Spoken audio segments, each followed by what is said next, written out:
کہ وہ نبی کریم صلی اللہ علیہ وسلم کے ساتھ ایک سفر میں تھے اور پیغمبر اپنی حاجت کے لیے تشریف لے گئے۔ حضرت مغیرہ آپ کے اوپر پانی ڈالنے لگے اور آپ وضو فرما رہے تھے، سو آپ نے اپنے چہروں کو اور اپنے ہاتھ کو دھویا اور اپنے سر کا مسح کیا اور موزوں پر مسح کیا۔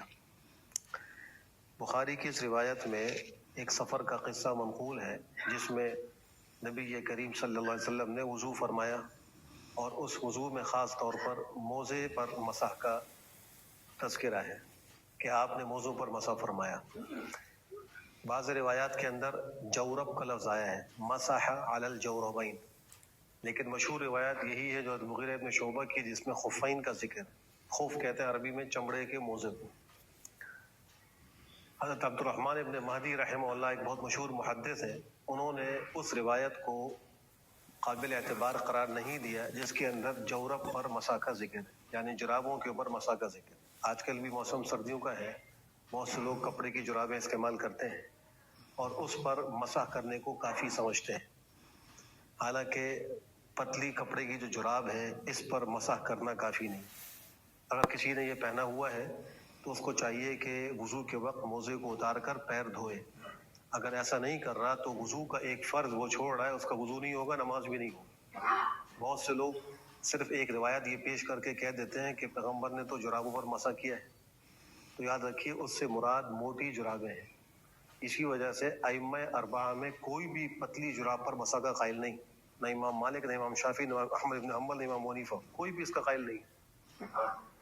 وہ کہتے ہیں کہ موٹی جراب کپڑے یا اون کی، اس کے اندر بھی کچھ شرطیں ہیں۔ پہلی شرط یہ ہے کہ وہ اتنی موٹی ہو کہ اس کے اندر پانی اندر نفوذ نہ کرتا ہو، اگر پانی اوپر ڈالا جائے تو وہ پیر تک نہ پہنچے۔ عام جو پتلے کپڑے کی جرابیں ہوتی ہیں اس پر اگر پانی ڈالا جائے تو فوراً ہی پیر تک پہنچ جاتا ہے پانی۔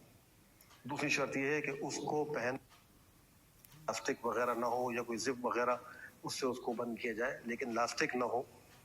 اگر لاسٹک سے اس کو روکا گیا ہے اور خود وہ نہیں رک رہا تو ایسی صورت میں وہ بھی قابل مسح جراب نہیں ہے، اس پر بھی مسح کرنا جائز نہیں ہے۔ کچھ لوگ مغالطے میں آ کر اس طرح کی غلطیاں کرتے ہیں، ان کی نماز بھی نہیں ہوتی، ان کا وضو بھی نہیں ہوتا، اس لیے اس میں احتیاط کی ضرورت ہے۔ دوسری بات یہ ہے کہ نماز سے متعلق ایک مسئلہ ہے جس میں عموماً کوتاہی نظر آتی ہے، اور وہ یہ کہ نمازی کے آگے سے گزرنے میں بعض لوگ احتیاط نہیں کرتے اور جلدی سے گزر جاتے ہیں۔ اس میں دو تین باتیں قابل توجہ ہیں۔ ایک تو یہ کہ نمازی کے آگے سے گزرنا بہت بڑا گناہ ہے۔ اگر کسی کو کہیں جانا بھی ہے اور پیچھے کوئی نماز پڑھ رہا ہے تو انتظار کرے بیٹھ کر، جب تک نماز سے فارغ نہ ہو اس کے آگے سے نہ گزرے۔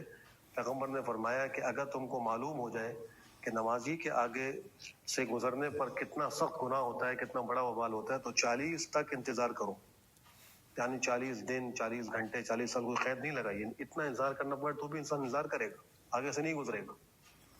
ایک تو اس میں احتیاط کی ضرورت۔ دوسرے، جو لوگ فرض نماز کے بعد فوراً سنتیں پڑھ رہے ہوتے ہیں تو وہ بھی تھوڑا یہ خیال کر لیں کہ اگر کسی نمازی نے اگلی صف سے جلدی اٹھ کر جانا ہے تو چند سیکنڈ وقفہ دے لیں تاکہ وہ گزر جائے۔